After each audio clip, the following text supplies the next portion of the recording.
Oh man. Oh man. Oshi no Ko. Wow, what a funny episode today. What a great episode. Oshi no Ko continues to just blow my mind with what I know I missed last week's episode. Last week's episode was really good.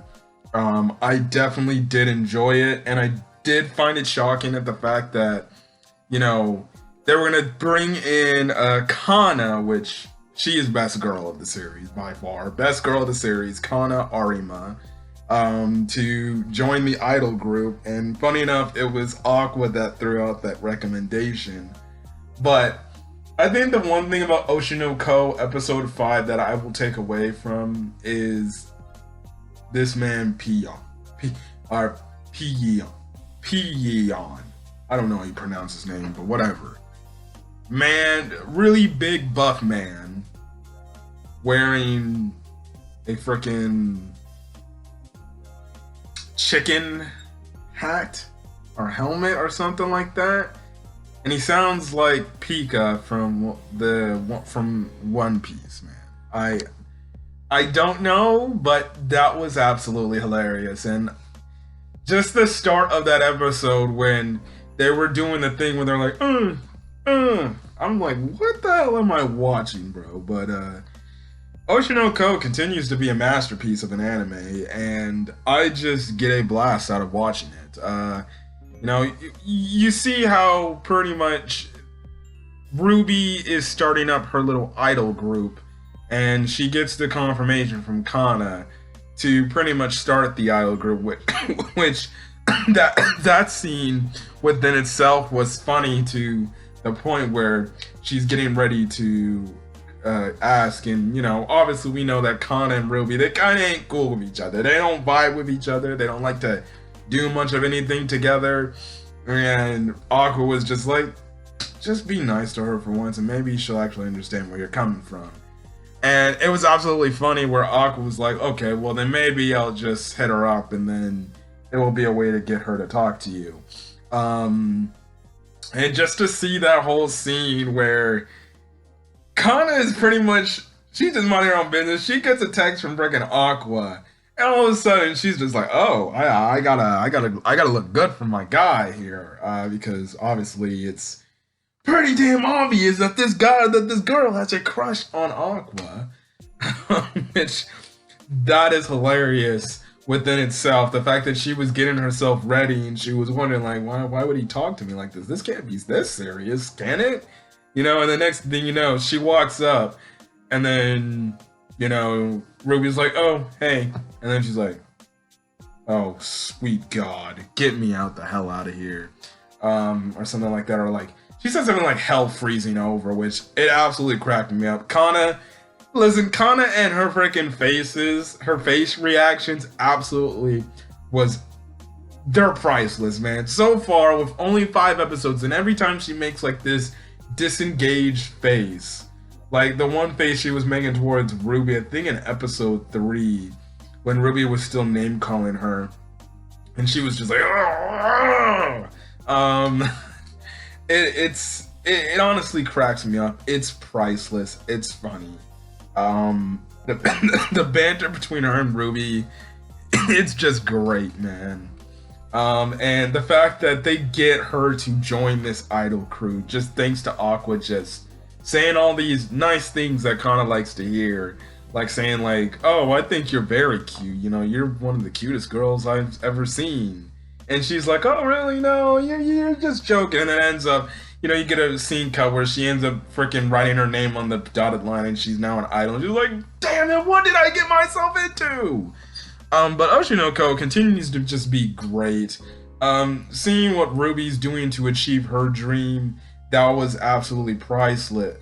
It's fun to see, and her going all the way. Even when you have the Pieyeon scene, which that scene was funny within itself. You have it to where Kana can barely freaking keep up. But Ruby, she's doing this because this is her passion. When she takes off her helmet, you can see like obviously she's doing whatever she can to be an idol, and she's happy to do it.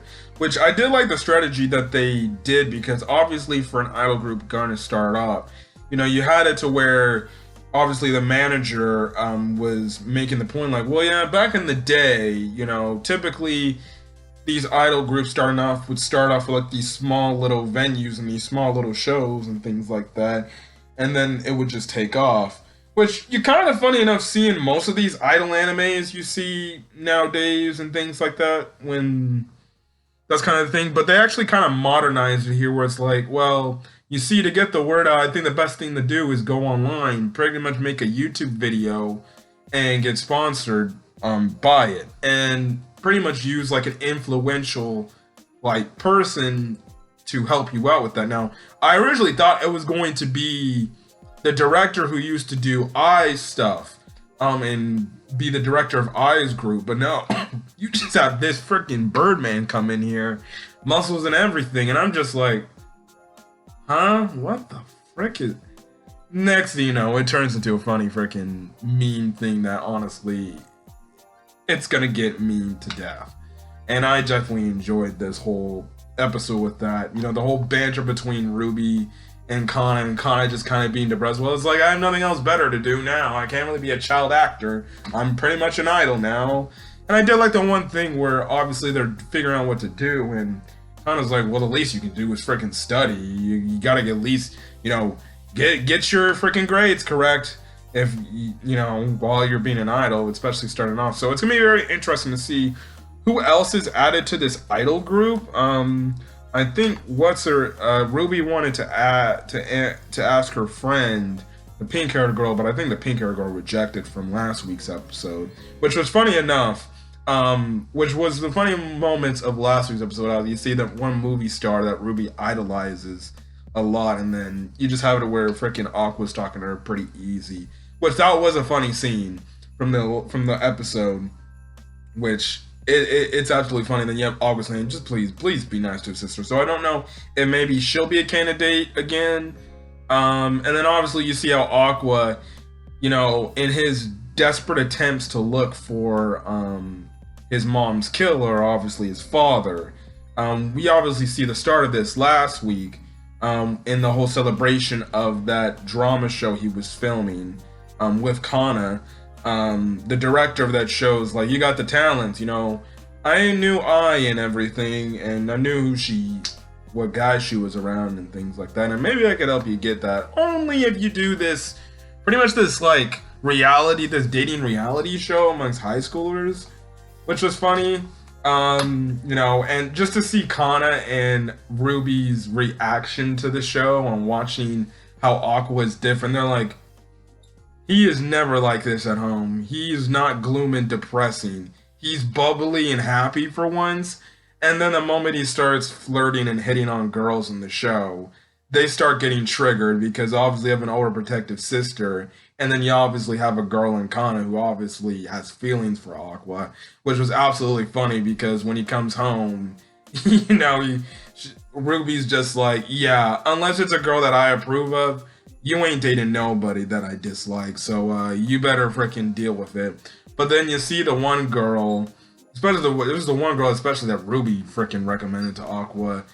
She has this one discussion with Aqua, and kind of, honest to God, honestly opened his eyes with this whole reality show situation, how she hasn't really been accustomed to romance, things like that. And, you know, Aqua really hasn't himself. He's only kind of been an admirer, obviously, of but, you know, obviously we see how this girl is like, hey, you know, if there's a moment, you know, on the last season, there was a moment where the two characters kiss. So it's like, hey, you know, if push comes to shove, well then, I want you to be the one guy that kisses me, because pretty much it seems like she likes him. So listen, I don't know if this girl is pulling at his strings, or maybe this girl is actually serious in terms of maybe potentially having feelings for Aqua, but you saw Aqua's eyes just lit up for a crazy reason for everything, and he kind of like pushed it off like, I don't care less, but it seemed like he genuinely could be interested. So seems like we're potentially getting like another, like, I guess maybe love triangle thing going on here, but maybe Aqua might get a girlfriend and I guess take his eyes off and maybe make his life feel normal for once. I guess in the search she's going through, but solid episode of Oshi No Ko. It continues to impress me. Again, I apologize for missing last week's episode review, but hey, when I work and I get home and things like that, listen, it gets pretty busy. But definitely enjoyed this week's episode of Oshi No. Excuse me. My God, Oshi No Ko.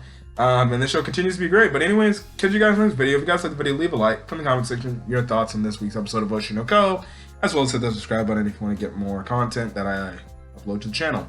Till then, guys, stay safe out there and have a great rest of your day or night watching this video. Peace.